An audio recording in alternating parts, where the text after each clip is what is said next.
Hey guys, coming up on the show today, we're diving back into the inbox and we're gonna have some fun. Woo! Are we? This is Double Tap, where blind people talk tech. No guarantees. Stephen Scott and Shaun Preece. That's right.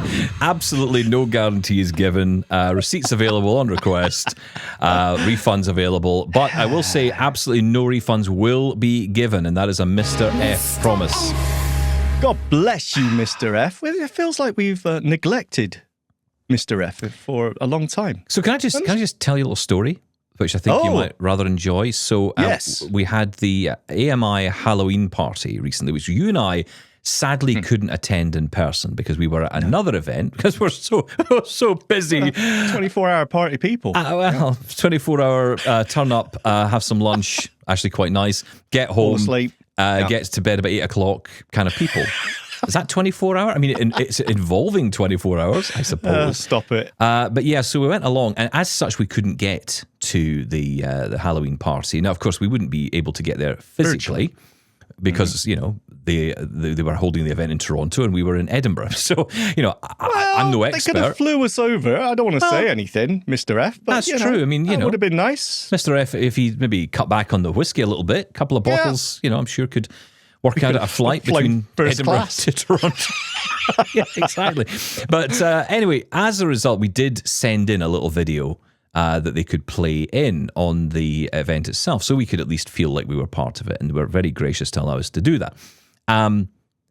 However, as a result of which, I do believe now, the main man over AMI, the big CEO, is now referring to Mr. F as Mr. F. He's now cottoned on to the Mr. F thing. I mean, the CEO is always busy. He's not hanging around listening to this nonsense every day. So he's not aware of all of this stuff. So, you know, he's found out now about Mr. F. And as a result, the name has caught on. And everyone's calling him Mr. F. And apparently this is now going to be a thing. So Mr. F is now officially Mr. F in AMI changing Towers. his name by deed poll. Deed poll, yeah, absolutely. And I believe he spells it EFF, Mr. F. Oh, okay. Well, yeah, that's to get around the copyright because I came up with Mr. F. Let's not forget that. I am the creator of Mr. F, Mr. F. Wait, what does that mean, though? I have no idea, absolutely. I want to say, I'm not happy, Stephen Scott. Oh, you're not happy about what's wrong with you? I'm not happy. Nothing to do with Mr. Today. F. God bless you, Mr. F. Well, I'm not, and I'll tell you why. Hang on. You're going to do it properly. You've got to do it properly. Thank you. You have to spell that out now. I know. Well, actually, on the screen when you watch it on YouTube, it just says Mr. F. There's not EFF. I'm going to have to change it again. There's always work around here. Always work to do. I'm not happy. Be quiet. Listen to me. Now, last week I came on here, right, espousing, I believe that's a word, the benefits. Just checking. No. Of the Roomba iRobot smart vacuum, which, by the way, I still love. It's absolutely... There's nothing like when you sat on the settee and you say, hey, Roomba, go and clean the kitchen. And it just trundles past the doorway there, straight to the kitchen, cleans it, and then trundles back, then empties itself on the self-emptying. It's absolutely... I was doing all the sound effects to go with that. I was like, that guy from Police Academy. You know what? Still gives me a little tingle when it does that. It's like I'm living in the future. Wow, this is it the one with the arm? I didn't know it had the arm on it. Stop that. Now then. Roborock, that one, by the way, with the flexi grab arm. The thing is, there's two things. Firstly, I said that the app was almost completely accessible, incredibly usable. I was able to set it up. I'm able to use it. Everything's labeled, apart from the caveat of the smart mapping, which you do need sighted assistance with. But aside from that, very, very usable. I since found out that I am using, because it's an older vacuum that I stole from you, Stephen Scott. Fancy giving me old tech. How dare you? And imagine giving you something for absolutely nothing. And I know. And you being so ungrateful that you had to buy a battery for it and empty out the 10 years of garbage that was already in it, because I didn't. Yeah. Half of your attic was in it, by the way, which is in my living room. Well, it gathered dust from the living room by itself and then gathered even more dust on the top in the attic. Yeah. Thank you. You're welcome. Did it smell of me? Did you smell it? Stop it. Now, the thing is, it's a robot, it's an iRobot Roomba i7 Pro. Now, the i7 is an older device, And so Stop it uses the Roomba Classic app, which is an older one for older devices. So what I found out is there is a newer app for the more recent devices. I don't know how accessible that is. So I just wanted to put that out there, just in case anyone listened to me and said, oh, Shaun said it's very, very accessible, which the app I'm using is. I don't know about the new one. So if anyone is using the new iRobot app, let me know. How accessible is it? Secondly, I read a story, when was that, the other day, saying that Roomba could be in trouble. Could this be the end of the Roomba iRobot smart vacuum?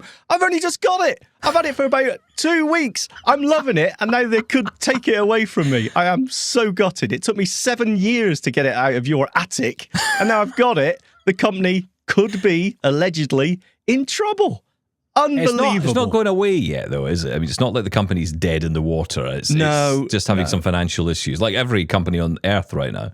Again, this is an article I read on, I believe it was Apple Insider, and it was just stating that they're running on their reserves, something like that. They've only got £149 million left, or dollars, or I don't know. But or three nights of KFC in our case. Can you imagine? On my birthday, I once had the party buckets, which was, I nearly died, but God, it was worth it. Anyway. To yourself? Well, yeah, pretty much. Wow. I was going to say no, the family, but I think they had a piece of chicken, and that's enough for me. Oh, it was amazing. Anyway, look, I'm not saying they're going to stop working completely, tomorrow, and this is all just rumors and things, but for a long time, I mean, there was rumors that Amazon was going to buy them a while back, and that fell through, and, Well, they've got Eufy, haven't they? That's the one they... Well, there's so much more. But... Yeah, well, Eufy is a subdivision of Anchor. And I don't know. I see. Right. Okay. I don't know what the Amazon connection is there, but I just thought, oh no, I find one I really like. The point is, there is a lot more competition out there. Like you mentioned, the Roborock with the weird, creepy arm that picks things out of its way. You got the Eufy, which I've also got the Eufy Smart Vac, and some of them now mop as well. I mean, it used to be because there was a time when you would have separate devices. So you'd have one that did the vacuuming, and then there was another one that did the mopping.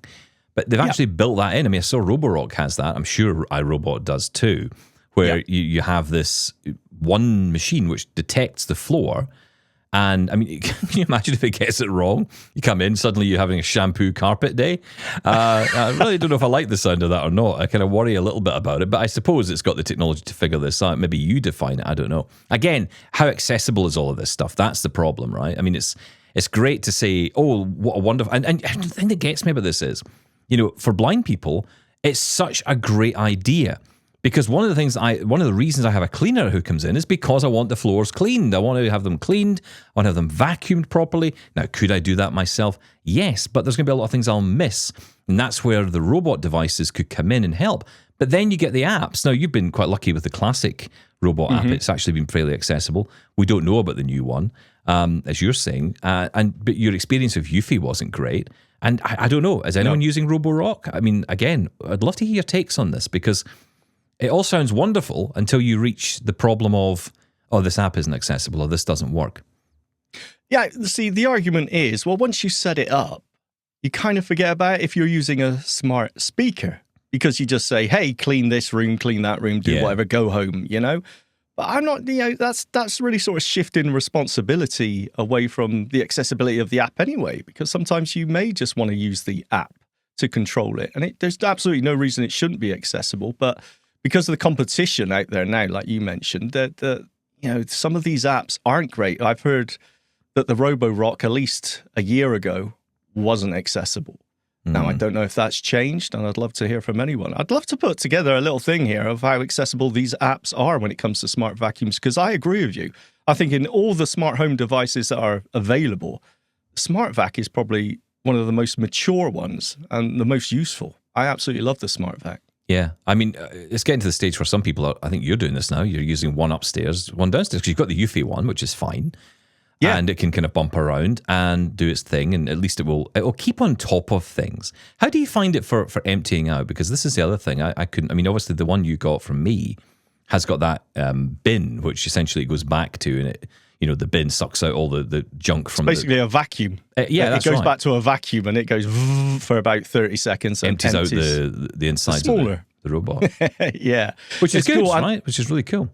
It is cool, unless you schedule it for 3 a.m. and that a self-cleaning vacuum is pretty loud. But aside from that, no, it means that you always get full power. When the smart vacuum itself is going around, if the bin is half full, the power, the suction isn't as good. But with this one, it's great for cleaning. The kids will come down and say, "Oh, I've seen you've had Dusty," as it's called. Yeah, I know. You see you've had Dusty out because you can see it's not the worst name I've heard, in fairness. No, thank you. The pile in the carpet has come up because it does a good job. So it does work well for that. But the Eufy one, which I got for around £100, the more affordable one, of course that doesn't have that, and it doesn't have the smart mapping. It just, you tell it to clean and it just trundles off like one of those old toy trucks that just bumps into water and around goes the other way. But or blind people. Fine. That's us. That's why. Yeah, okay, all right. Before we get the letters, me. All right, me is the blind trying person. To find that door. Yeah, it's not that way, it's this way. But you do have to empty that one manually. But yeah, it's fine. For the price, I'm happy enough with it. But yeah, when it comes down to the apps, they are important. And I would like to know, because if Roomba does go away, again, I'm not saying they are going to go away, but if it does, what's the next best, most accessible thing out there? I'd like to know. And then, of course, there's the whole debate again around, how useful the hardware is once the company goes. How long will it be able to function? And this gets into a whole argument around where we're at with capitalism now, where, a company like that goes, and it's not like anyone can just pick it up or you can just keep using it. Like if I bought a Sony television or a Sony video recorder, if Sony were to suddenly disappear tomorrow, they would still work. They would still function because all the technology that's inside it makes it work. It's not reliant on anything externally. That's another problem we've got with all this hardware now. Yeah, okay, you might be able to hit the clean button or still perhaps be able to summon your smart speaker to connect to it to make it do something. But all the smart features, all the things that make that particular device unique, which makes it stand out from the competition, all that goes away. And so you're just left with, essentially just this little robot, as you say, the toy truck approach that's just bumping into walls. What's wrong with that? Yeah, it's an interesting one. No, it's this reliance on servers, on the company's servers. So the company's got computers, and when you issue a command, instead of just doing it on the app on your smartphone, it will send the command off to, let's say Roomba's servers. It will process it, send it back to you, send it off to the vacuum, and it will do what it needs to do. There's this man in the middle, which is the company. And there's no... The man in the middle. That was a Michael Jackson impersonation right there. 100% right. There's no technical reason that needs to happen. You could do the same thing using your smartphone. It could, talk directly to the smart home device through the app on your phone. But they want that control. They want to lock you into that ecosystem. But if a company does go bankrupt or goes bump or whatever you want to say, then if the servers go down, so does that device. Yeah. And it is worrying. We are starting to see more people sort of demand, I want to be able to control this locally. And Matter does help with that as well. And with Matter, which is the protocol which sort of, it's a universal translator. If you've got an iPhone or you've got a Google smart speaker or an Echo, if a device is Matter compatible, it doesn't matter what device you use. You can use anything and it will control it, which is great.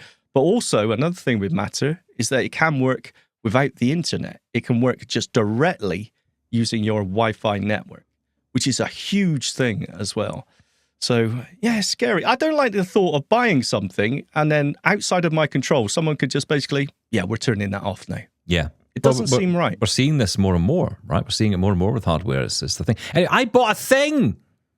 Oh, did you? Okay. All right. Is that my bit done now, is it? You're talking for 15 minutes about it. What else do you want to moan about? Okay. Go on then. You can have a moan now. I bought a new headset. Oh, new headset. Another one. So here's the problem, right? You buy these headsets.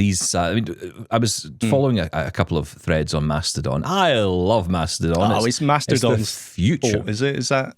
Well, Okay. no, it wasn't actually. Although I was thinking about buying a headset, and then somebody else had asked the question, thinking about a headset for work, what's a good option? Because look, the challenge is always finding one which has got low latency when you're using a screen reader. So ideally you want something wired, but if you don't want something wired, what's out there that's good? Then, of course, and this is the big issue for me, that this really annoys me with headsets, is that you buy them, and then they cover, like I'm wearing headphones right now, so it's completely covering my ears, and that's what all these headphones do. But then if you're on a call and it's got one of those little microphones that stick out, you sometimes can't hear yourself at all. So your own voice is muffled completely, but you can hear whatever the person's saying to you on the call. Like I bought a Logitech Bluetooth headset, which I was going to use for myself, and I ended up giving it to my wife, and then she gave it back because she's like, it's all right, but no thanks. And we found a wired version which was better, because when you actually turned the microphone on or you pulled the microphone down, it would activate and you could hear a little bit of yourself in it. That was a wired one called a Logitech Zone Wired. Yes. Really good, actually. I think you've got one of them, haven't you? Yeah, you say really good. I haven't found any headset that has a good mic.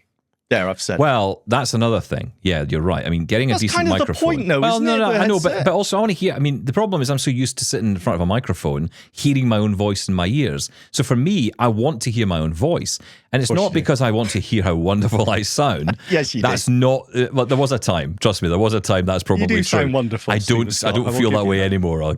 I'm sick of my own voice now. I hear it all the time. But it's more about just hearing myself clearly. I think as I've got older, I feel everything feels a bit muffled. Just as I guess you get older, things do. Your ears just get a little bit more like, what's going on? What am I- Shave your ears. Yes. Yeah. So I'm like, yeah, I need to do that as well. But, I do find I like to hear myself clearly along with the voice I'm talking to. And again, because I'm in that environment all the time, I kind of need that in a meeting as well. So for me, it's either I wear one earbud, the little wired USB-C earbuds, which you get from Apple, or, you can buy them cheap and whatever. The ones that just sit in your ear rather than the squishy ones that go right in your ear, so you're not blocking out the sound entirely around you. Those are quite good, and of course they're very good for JAWS and screen readers because you get low latency. You can type away, you can do what you're doing, and there's no feeling of latency. So to try and combat all of this and also deal with the mic issue, I thought I'd try these. Now, I've had a similar version of this before. In fact, I've got a similar version called OpenCom from Shokz. Shokz. And Shokz have been around for a long time, known as Aftershokz back in the day. Yeah, what happened to the after? I think it's gone. It's now just Shokz. We're now after the Shokz. It's just After we're now in the Shokz. Became Shokz. Yeah, Right. we're now after it. We're now in it. So I think that's right. So Aftershokz, or Shokz as they're now called, produce a number of these different headsets, and they are bone conduction. And oftentimes, in particular with the Open Run and all the other ones they've got, they tend to be a band that goes around the back of your head, and then you have this little earpiece that kind of sits just in front of your ears, actually on your cheekbones. And then that is it's weird. If you've never tried it, it's a very weird experience, but it does actually work pretty well.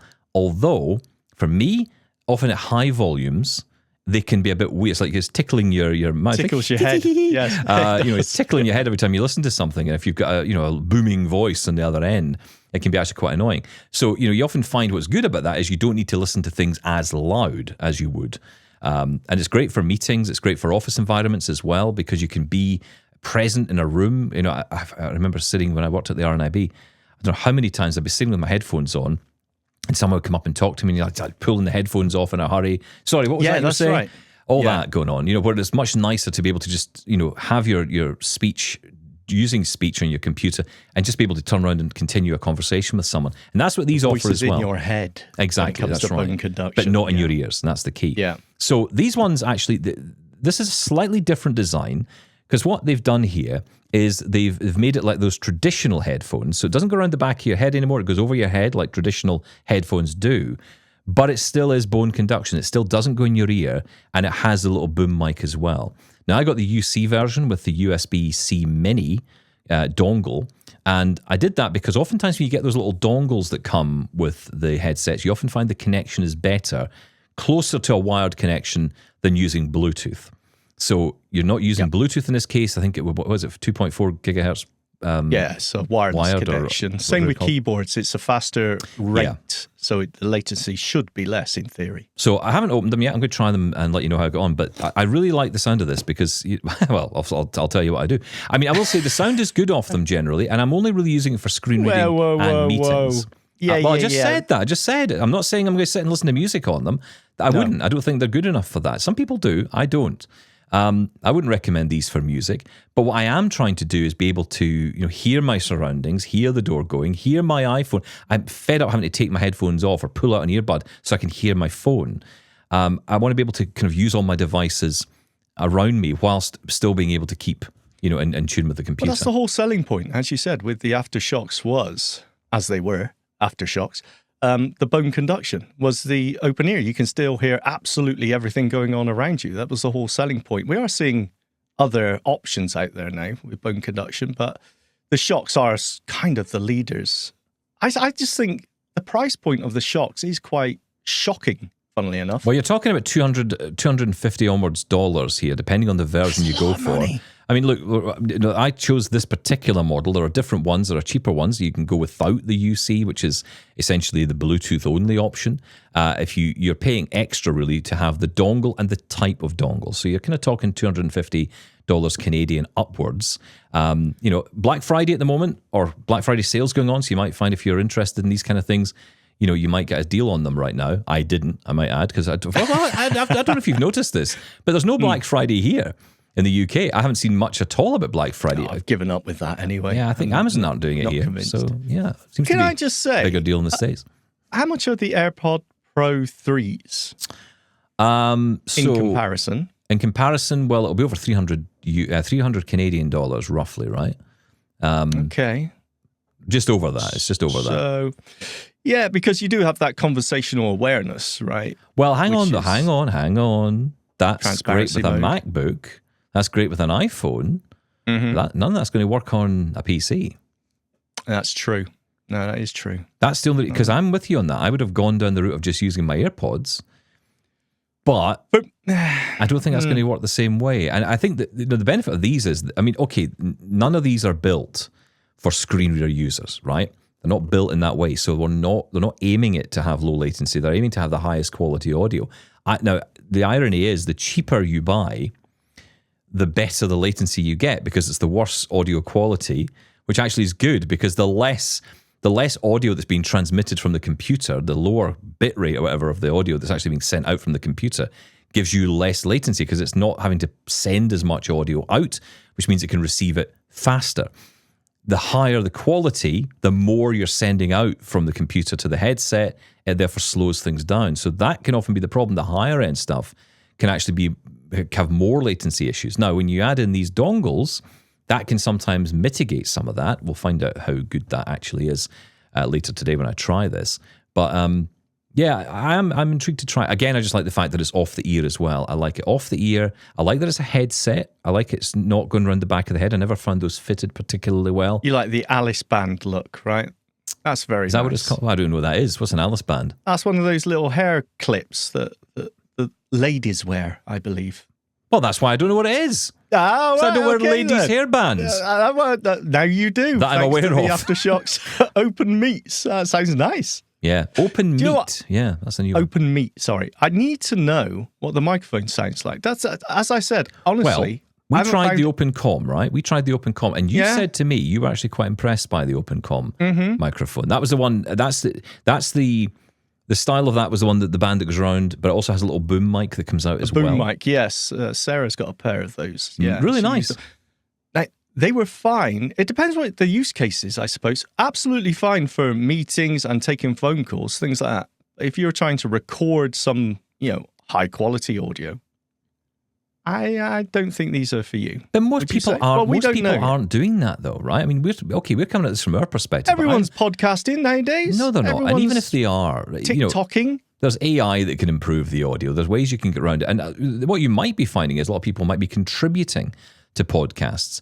And oftentimes what people are trying to do is find the best solution to handle meetings, to handle a screen reader, and then do that occasional contribution thing. So you're right. You want to find a good microphone, but if you really want to go down the route of getting the best microphone in a headset, You could spend a lot of money, but I spent, I think, in pounds, UK pounds, I spent something like £400 on a Sennheiser headset, which is a broadcast headset. It's not USB.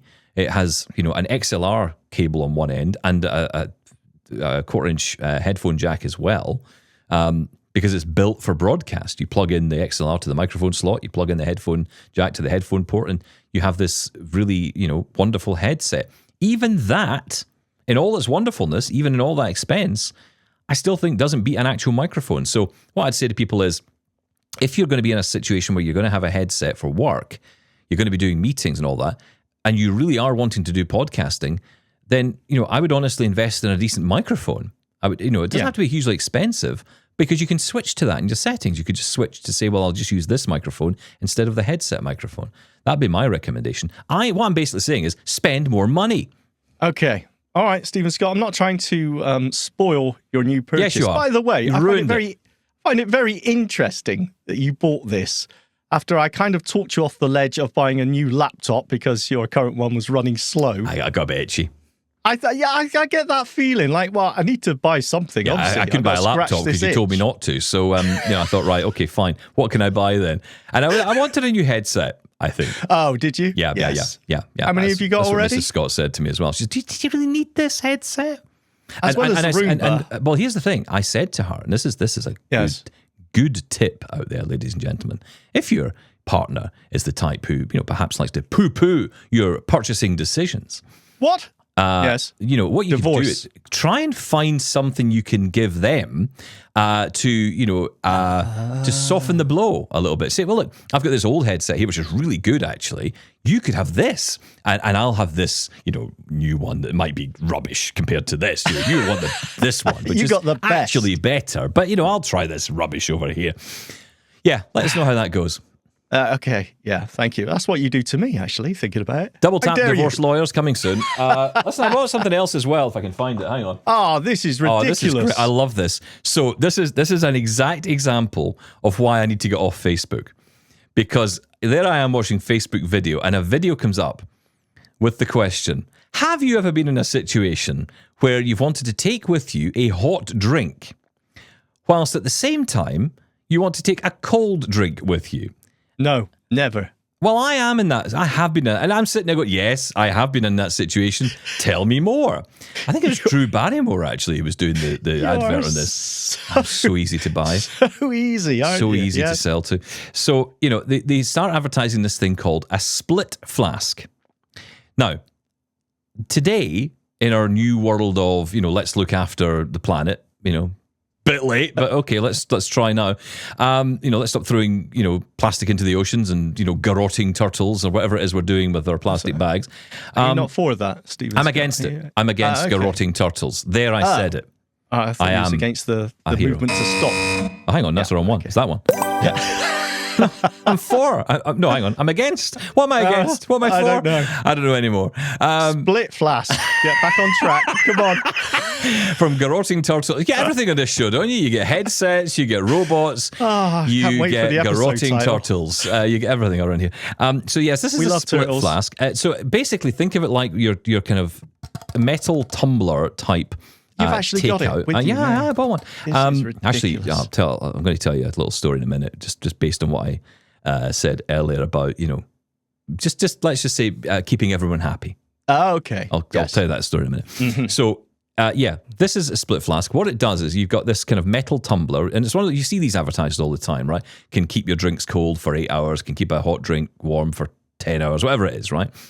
But this one, when you open it up, no, actually, can I open it up? Yes, I can. I haven't really played too much with it, you can probably tell. When I open it up, you can take out the straw. There's a straw inside, which has got a built-in straw. Plus point. Lovely. Inside it, though, there are not one, but 2 compartments, right? So inside it, you have 2 compartments, one for a hot drink, one for a cold drink. It'll keep the cold drink cold for 6 hours, and the hot drink hot for 2 hours at the same time in one tumbler. I can guarantee you that will absolutely not work. It says it would on the advert. Okay, test it out right now. We can extend the show for 2 hours. Right, okay. So you get the little. So you put your little thing back in. You put your little lid back in, which has got the straw in it. So obviously the straw side is for the cold drink. You close it up, and then there's a little pop out. So you just lift up this little lid here. Live demo here, and you've got this little straw which pops up, and you can have a drink, and you go out of that. Very nice. Thank you very much. And then, do you know what? I think I'll have a hot drink now. So I close that over. Who does that? And then you turn it around and you open it up and you've got a hot drink, little lip there. And, the traditional for a hot drink type tumbler, you've got that little hole which you can get the hot drink out of. You can just tip and sip if you like, and then close it back over. And there you go. Yeah. You've got it all with you. And this contains 880 millimeters, not liters, as I said earlier to someone, which is pretty big. And it is a fairly big and chunky milliliters sounds right, tumbler. Actually. Milliliters, that's right, not liters. Yeah. 880 liters is quite a lot. Oh, no, yeah, that's a swimming pool, isn't it? But no, 880 milliliters. So that's split down the middle, both sides. So 440. Well, do you know, I am very impressed by, I will say though, I'm going to have to get a crane to pick it up because I imagine how heavy it's going to be with 880 milliliters. Let's not talk about that. But what I will say is, let's just say if you're spending $50 on a new mug, this is ridiculous. Can I just say that's okay, right? But here's the thing. But hang on. No, hang on. You're ridiculous. Hang on. So I thought I want this, but I knew right away as soon as I buy this, Mrs. Scott is going to say in your cupboard. Yes. Mrs. Scott's going to say, I like that. And so I'll have it for all of 2 minutes. So what did I do? Yeah. I bought me one and I bought her one. And she is over the moon. Is she? Making wives happy. That's my job. That sounds so my wrong. wife happy in particular. What? Good. What hot drink and cold drink are you taking with you? Oh, I take coffee. Yeah. I take my cold water. And I used to have to take I have to take a water bottle with me. 2 water bottles into the shower? Yeah. That's ridiculous. I take one. I used to take a bottle and I would take the cup, but now I can take, and actually what's great is I go to somewhere like a Starbucks or whatever, I can hand it over to the wonderful server and say, you can put my coffee in that, please, thank you. And while you're there, chuck in a bottle of water. Is that a thing? Do they do that? Can you take your own cup into They strongly encourage you these days, yes. Because that's the whole point of saving the planet. Ah, well done. We love turtles. We said that. Okay, well done. You're ridiculous, sir. But what are you thanks for the mini unboxing and review. Did you not? What? Wouldn't you want this? I mean, I know you never. You go into the shed, right? You go in there. You think, do you know what? I think I'll maybe have a little drink. You bring your tea. And of course, how many times are you spilling it all over the place? Oh, wasn't that horrendous? I did that just the other day, listeners. Yeah, you did. And it just, that dripping noise off your desk as it drips onto your laptop. Yeah, okay. Where's mine? You should have bought me one as well. See, no, I think the Shaun Preece Christmas present may well have been found. I will say, by the way, thank you to the eagle-eyed viewer who was watching on YouTube yesterday when we were chatting with Glenn Gordon. Was a little bit confused as to why it appeared the buttons on my T-shirt and possibly even my T-shirt itself changed entirely midway through the interview.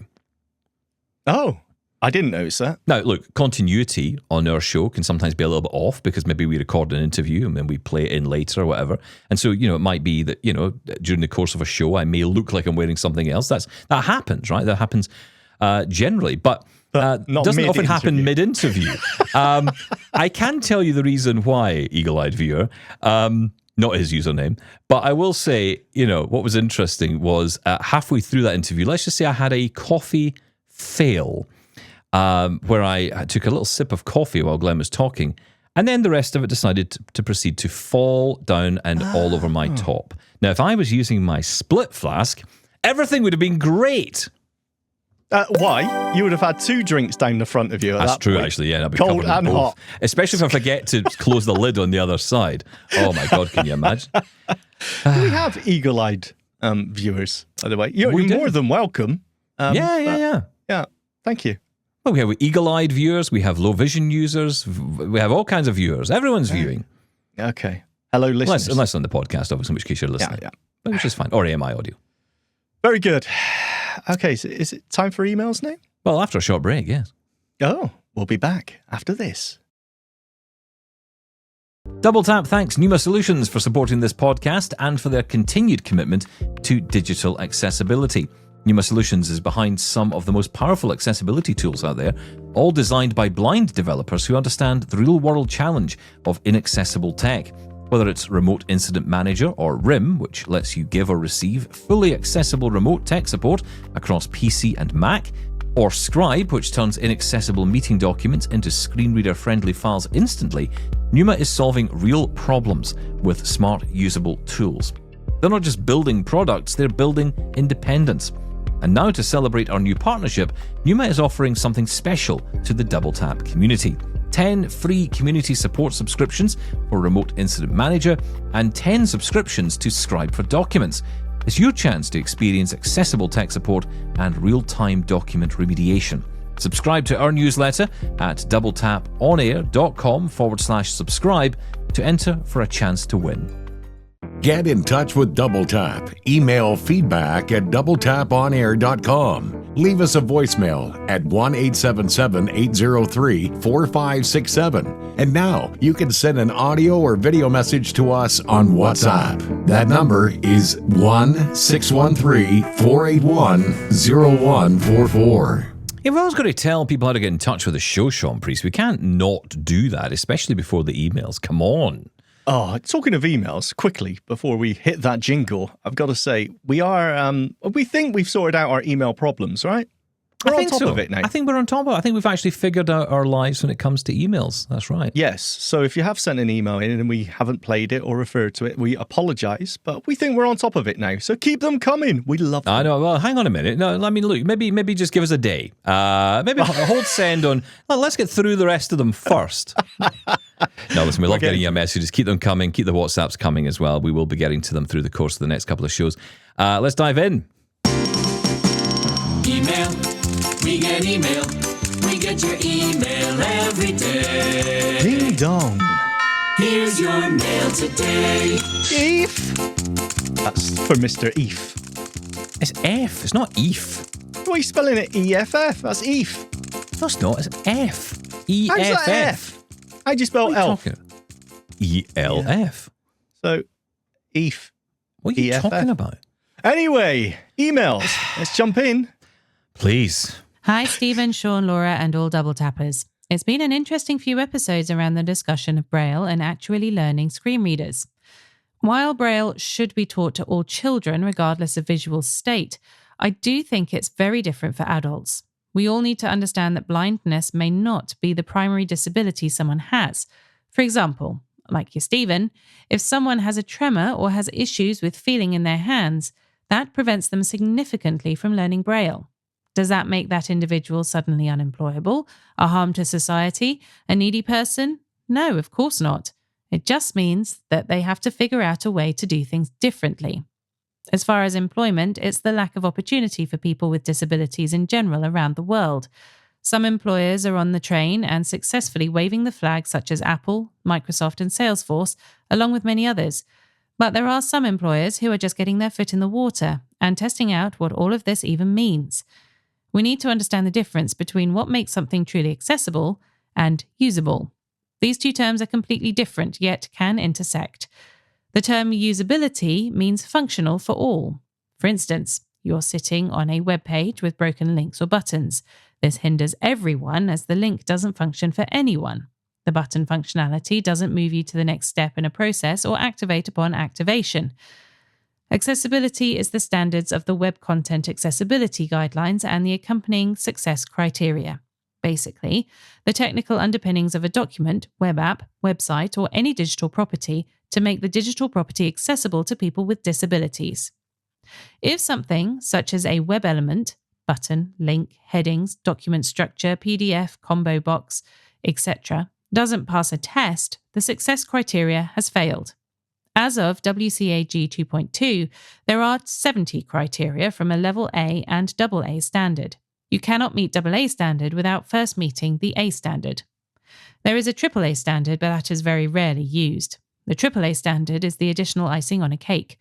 When accessibility testers are testing companies' digital properties, they are checking for all disability spectrums, such as cognitive, visual, auditory, mobility, seizures, and physical reactions, plus psychological and psychiatric. There is a mixture of both a visual tester and screen reader native tester. They work together and playing off each other's strengths. The Blind Institute of Technology, where I work, trains anybody from around the world to do this kind of work. We have employment opportunities and an apprenticeship program that lasts for 2 years and it's paid. There are strict criteria to get into the apprenticeship program and it's not a guarantee. BIT prepares you for your CPAC exam through the Digital Accessibility Analyst course we offer free of charge to every person with a disability. If you're a screen reader user or use any type of assistive technology, we welcome everyone, though we do ask that you be proficient with your assistive technology. We also offer certifications and courses within the Salesforce platform as well, the world's truly accessible CRM for people with disabilities. I say all of this to say that employment is out there and can be found. Advocating is key, and there are tons of people who do advocate for themselves and others. We'd love to have you join the movement and be part of the solution. The website is blindit.org, if anybody wants more information. Now that the promoting is done and passion for what I do in everyone's ear holes, I wanted to say that over the course of the beginning of this year, I've applied for a guide dog from the Seeing Eye in the States. I got accepted and am in the midst of, or have already gotten my guide dog depending on when this email gets read out. If the email gets read out this week, I'll be in class of October 27th for 3 weeks. I'm nervous, but excited at the same time. Everyone, please know that you can do anything you put your mind to. I'm not a super blind person by any means. I'm just me, a nerdy tech mind, audio engineering, musically driven person that has found a passion for training and mentoring people with disabilities into employment, if that's what you want to do. If you need a listening ear, I'm also here to listen as well. To the people who are newly blind or are losing their vision, it's not the end, only the beginning. Okay, I rambled on enough. Who knows, this email might end up in the extra because it's so long. Stephen and Shaun, thanks for everything that both of you do for us on a daily basis. I listen to the show daily and love all the content that AMI and Double Tap put out. Keep up the great work and waffling, as always. Mr. F, I've got bourbon for you when you're ready to have a real drink. Lol. Keep up the great work, Double Tap team, and keep on tapping, or pouring, everyone. Thanks, Aaron Linson. Oh, wow. Thank you, Aaron. That's a wonderful message to get, and quite a lot in there to unpack. And most of it went over my head, but... I was going to say, is there a lot to unpack? I think he put across what he wanted to put across perfectly well. I think that was a fantastic email with so many details in it. I'm not sure I've got anything to add to it. No, I don't mean unpack for us. I think for the listeners, I think there's a lot in there for people to take away from that. And yeah, absolutely. There's a lot of great support and help in there. I think the key message in that is that there is support out there. And when it's being led by blind people, there's a real authority that comes with that, right? There's a real credibility that comes with that. Absolutely. So yeah, good luck to you, Aaron. Good luck with everything you're doing. It sounds absolutely amazing, and I wish you well with it. Good news about the guide dog too. That is great news. I'm currently waiting my guide dog assessment, which is coming. I think as I'm saying this, I could be wrong. Is there a guide dog outside? A guide dog just literally walked in the room. Yeah, Coco's here with me right now.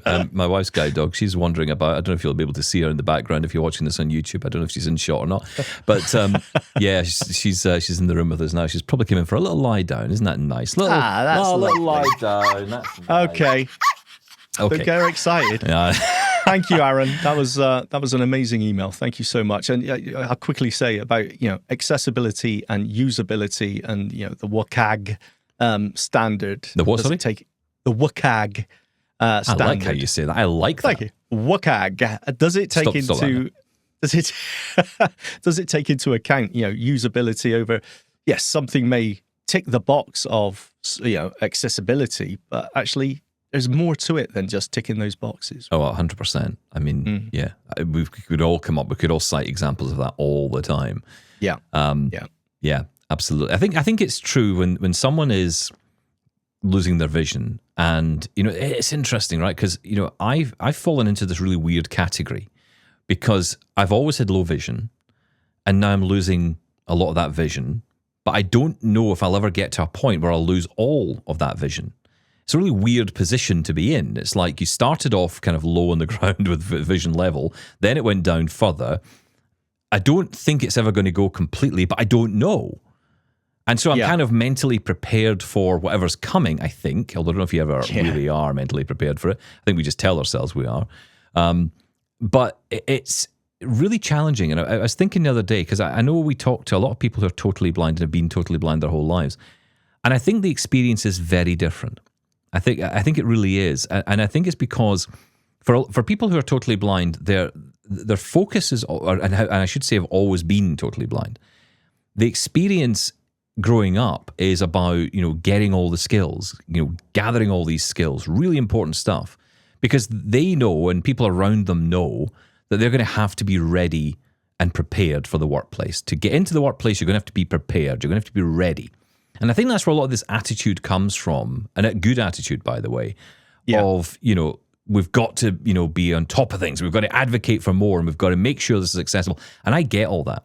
It's different, I think. It's very different for someone who, certainly for someone new to blindness, but someone who's losing sight over time, like you in particular with RP, and all the people out there who've got retinitis pigmentosa, who go through that experience of that degradation over time, those constant changes. The sight loss is always in front of you. And it's very difficult to get yourself into a position where you're prepared at any stage. It's a bit like a kid growing up. It's like you can never have one pair of shoes that does you from, being born to 15 years old. It's always going to change. Your feet's changing size all the time. What you had yesterday isn't going to work tomorrow the same way. So you have to adjust constantly. And it's always in front of you. And that's, I think, the difference. I think there's a marked difference.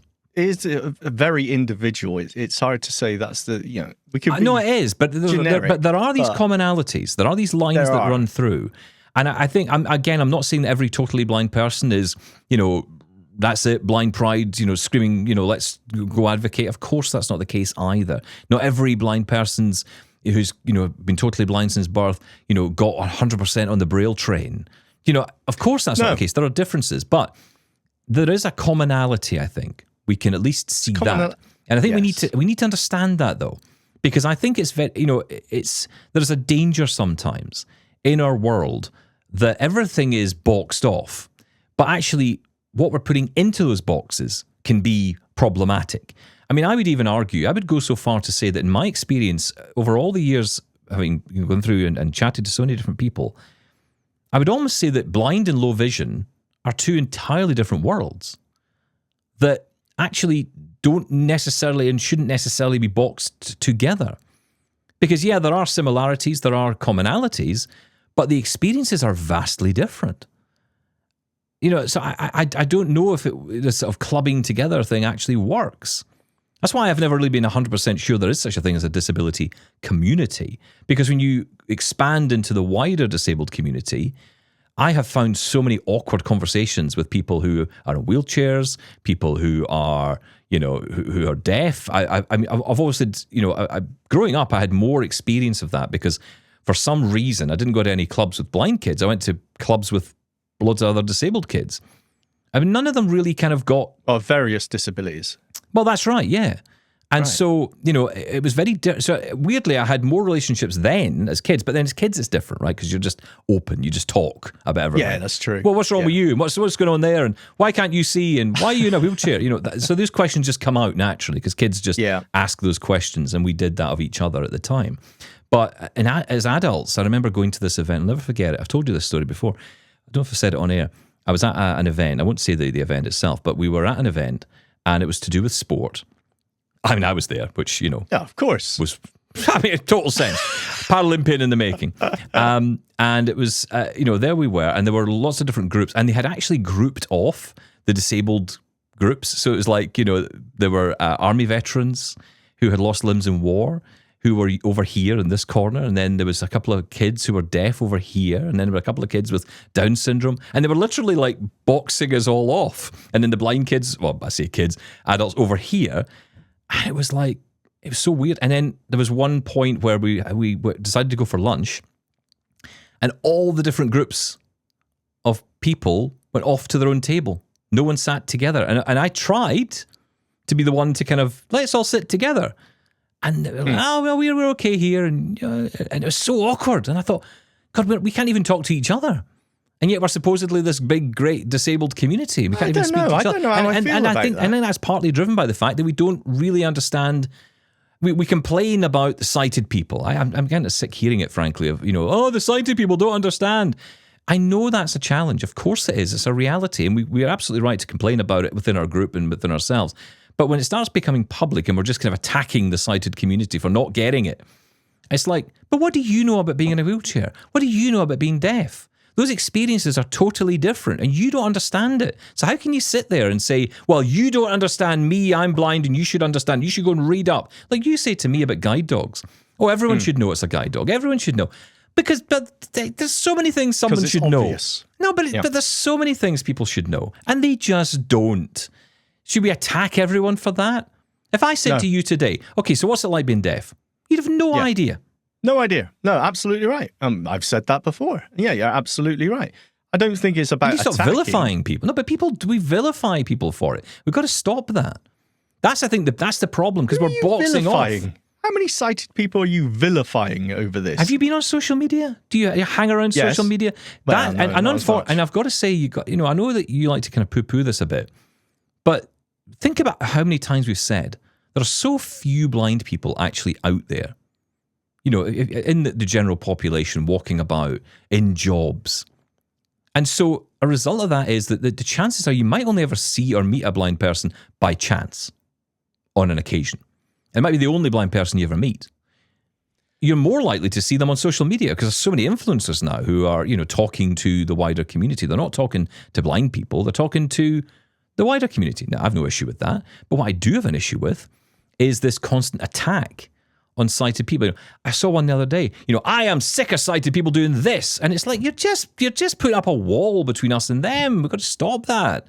Bring people along. Say, hey, do you know what you could help by doing? Or do you know what? Let me tell you my experience, and you can decide for yourself the best way to respond. Because I am a human being first, and the disability after that. Maybe second, maybe third, maybe fourth.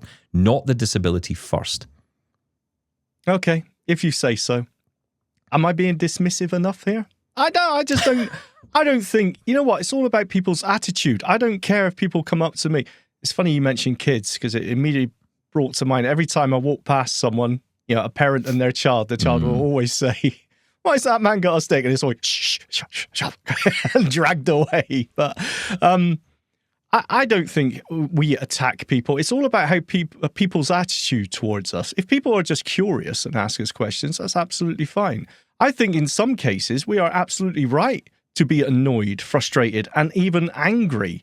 And you mention quite often the guide dog refusals, be that restaurants or taxis. I'm sorry, in some cases, I think those people deserve to be vilified. I do. I think individually, I think you're right individually. You're talking about individual cases. I'm talking about people on social media talking to the wider public. Because what the result of that is, and I've seen it, I've had examples of this more than enough, where you get in a taxi. Great example. You get in a taxi and the taxi driver is terrified. I was in a shop the other day. I was visiting you. I was in Manchester. I go to the train station. I was either coming to meet you or I was going. I can't remember which way around it was. But I went into a shop to get something. I'd just been on the call with you. I left you off. I hung up on you. I was fed up with you at that point. Yeah, of course you did. I said enough of that. And so I bumbled my way into a store because I was wanting to get something. And it was like a pharmacy. And I go in, and I hate those places because I just, first off, these days now, I mean, God, don't get me started in this, but you go in and there's no staff because it's all robots doing the, check, scan, or what is it, the computers you got to, hold up the stuff and scan your nights. That's the words I'm trying to find. Self-service. And so there's no one around. And so you either think the only way I'm going to find someone here is to, walk out the door saying, I'm stealing this. And then eventually you get someone who'll come over and say, thank you. Right. So can you help me buy this now? Not a good advice, but, please don't try this at home. I have actually stood once in a store saying, does anybody want my money? Does anybody want my money? And then eventually someone... Yeah, I love it. Thanks, mate. By people that didn't work there. So this guy came over and he was so nervous. It was embarrassing. You know, it was, yeah, but it was are you saying embarrassing. that's because of all those blind influencers on social media having a bit of a rant about an experience they had? Absolutely because of things like that. It's because No. it's because of training in corporate environments where people are beaten into them that you mustn't say this and you have to watch this and you can't use this word and you can't use that word. And all it does is divide us. All it does is divide us. No, it's people's awkwardness with disability anyway. It doesn't help. That's part of it. But that guy actually said, Some people handle it, some people no, don't. that guy said to me, he said, I'm so he eventually said, I'm so sorry because I'm so nervous in case I say the wrong thing to you. And I said, well, what do you think you can't say? And then he obviously didn't want to say it. Did you watch telly last night? Just Look say at that over there. anything. Or, say what you want to say. I said, you want to ask if I'm blind, right? And he said, yeah, I didn't want to ask that question. And I said, why not? And he said, well, because I don't know if that's okay to say. That's nice. What a nice person, though. Oh, He didn't want to offend someone. It's been so nice having an interaction with someone who literally is terrified to open his mouth in case he fears offending me. Do you know what you do? You embrace them. Not physically. You embrace them. You invite them in. You start Hug the them. conversation. You can hug them if you want to. I am a hugger. I will say that. But you just start that conversation. We need to be adapt, or we need to. Got to stop all this nonsense. I mean, break this down It's a just bit. about being socially aware, isn't it? We have these. I mean, it's funny. You know, the modern times that we live in, there's so much anxiety, you know, around with social interactions. I think we just need to be better at it on both sides, to be honest. Just stop telling people to stop saying words, because you know what, Yeah, that's true. hurty words I can live with. All right. Actions Can I'm you? more concerned about. Yeah, Are I can you live. handicapped, I don't Stephen care, Scott? Sean. Call Are me you anything you like. handicapped? Call me the R word. Call me any You word like you like. that? Call me handicapped. Call me whatever you Scottish. want. Call me. Yeah, well, I am Scottish. That's okay. Probably handicapped as well, I suppose you would say. I mean, I don't know. Is that a thing? I don't know. Anyway, whatever. Wow, We're out of time. Well, Goodness me, we we don't. weren't going to comment on that email. No, I know. I don't quite know how it took us that road, but we got there. What was I talking about? Oh, yeah, the difference between no blind idea. and partially sighted people. And then we got to all this. Hey, don't you love double tap? We'll be back tomorrow. We'll do it all again. Bye-bye.